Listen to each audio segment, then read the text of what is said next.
Episodio 3. El Maestro Nocturno. Capítulo 1. Las sombras de un príncipe. Jerusalén bajo la luna era una ciudad de contrastes. El bullicio del mercado había muerto, y las antorchas de los guardias romanos proyectaban sombras alargadas sobre el pavimento de mármol. En uno de los barrios más nobles, un hombre se envolvía en su túnica de lino fino, ocultando su rostro bajo una capucha. Su nombre era Nicodemo. No era un hombre común, era un fariseo, un príncipe de los judíos, miembro del Sanedrín, el tribunal supremo de la nación. Tenía reputación, riqueza y un conocimiento vasto de la ley. Pero esa noche, nada de eso podía calmar la tormenta en su interior. Había visto a Jesús en el templo. Había escuchado los rumores de las bodas de Caná. Mientras sus colegas buscaban motivos para arrestar al Galileo, Nicodemo buscaba la verdad. Caminó por los callejones oscuros, evitando las patrullas, hasta llegar al lugar donde se hospedaba el joven rabí. No quería que nadie lo viera. El miedo al qué dirán era el precio de su estatus. Capítulo 2. El diálogo de las dos dimensiones. El encuentro fue cara a cara. La luz parpadeante de la lámpara iluminaba el rostro sereno de Jesús y el rostro ansioso del anciano maestro. Nicodemo rompió el hielo con una cortesía teológica. Rabí, sabemos que has venido de Dios como maestro, porque nadie puede hacer estas señales que tú haces si no está Dios con él. Jesús, como solía hacer, no respondió a la cortesía. Fue directo a la médula del alma de Nicodemo. Ignoró los cumplidos y lanzó una bomba espiritual. De cierto te digo que el que no naciere otra vez no puede ver el reino de Dios. Nicodemo se quedó mudo. Él entendía de leyes, de sacrificios, de genealogías. Pero nacer de nuevo, su mente lógica chocó contra el muro de lo imposible. ¿Cómo puede un hombre nacer siendo viejo?, preguntó con una mezcla de ironía y confusión. ¿Acaso puede entrar por segunda vez en el vientre de su madre y nacer? Capítulo 3. El viento y el espíritu. Jesús sonrió ante la literalidad del maestro. Le explicó que hay dos nacimientos, uno del agua y la carne y otro del espíritu. Para entrar en el reino no basta con ser descendiente de Abraham por la sangre. Hay que ser descendiente de Dios por el aliento. El viento sopla de donde quiere, le dijo Jesús, mientras las cortinas de la habitación se agitaban. Y oyes su sonido, mas ni sabes de dónde viene, ni a dónde va. Así es todo aquel que es nacido del Espíritu. Nicodemo, el hombre que creía tener todas las respuestas, solo pudo articular una pregunta más. ¿Cómo puede hacerse esto? Fue entonces cuando Jesús le recordó su propia historia. Le recordó la serpiente de bronce que Moisés levantó en el desierto para sanar al pueblo. Le estaba diciendo: así como ellos miraron a la serpiente para vivir, el mundo tendrá que mirarme a mí cuando yo sea levantado. Capítulo 4. La frase que cambió el mundo. En esa habitación pequeña, en el silencio de la madrugada, Jesús pronunció las palabras que se convertirían en el corazón de la Biblia, el resumen de la esperanza humana.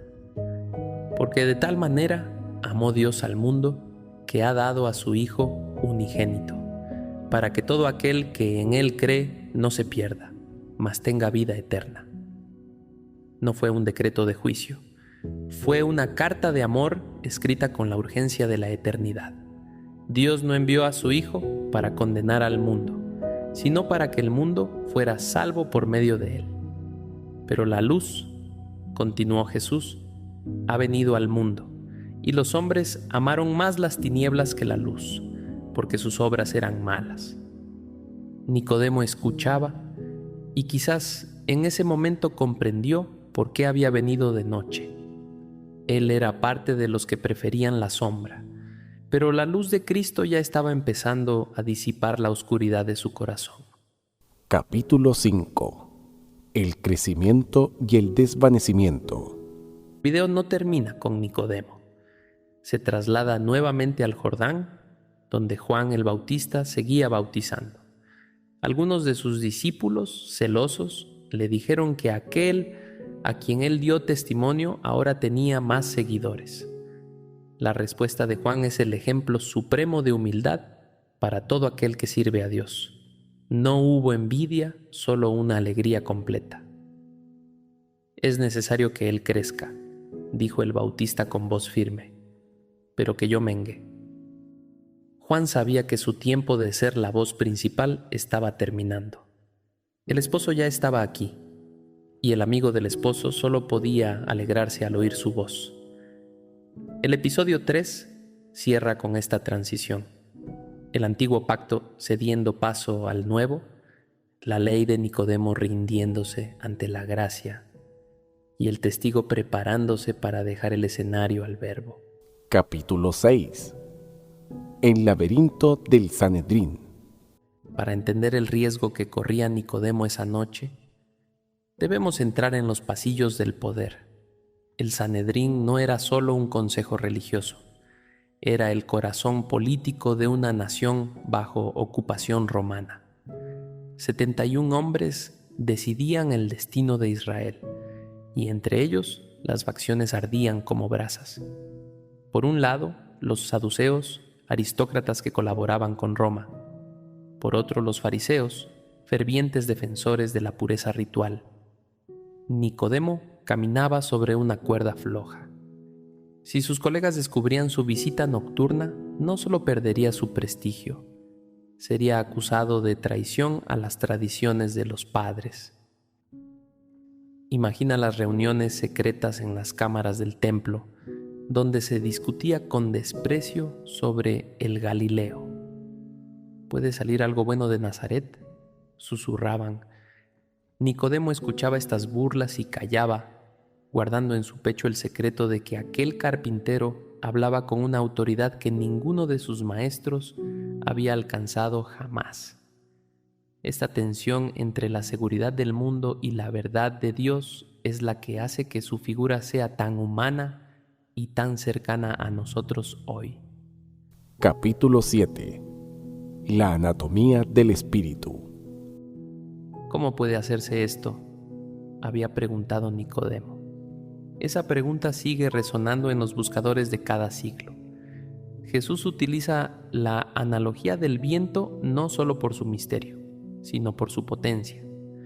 En el idioma original, la palabra para espíritu y para viento es la misma, pneuma.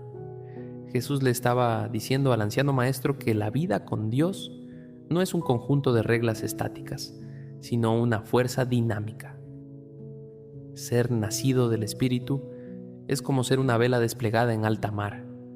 Tú no controlas el viento, pero aprendes a capturarlo para que te lleve a destinos que jamás alcanzarías por tus propios medios.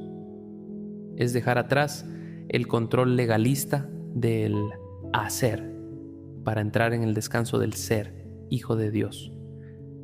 Para Nicodemo, acostumbrado a medir su santidad por cuántos pasos caminaba en un día de reposo o por cómo lavaba sus manos, esta libertad era aterradora. Significaba que ya no tenía el control, significaba confiar en lo invisible. Es la transición de una religión de piedra a una fe de aliento vivo.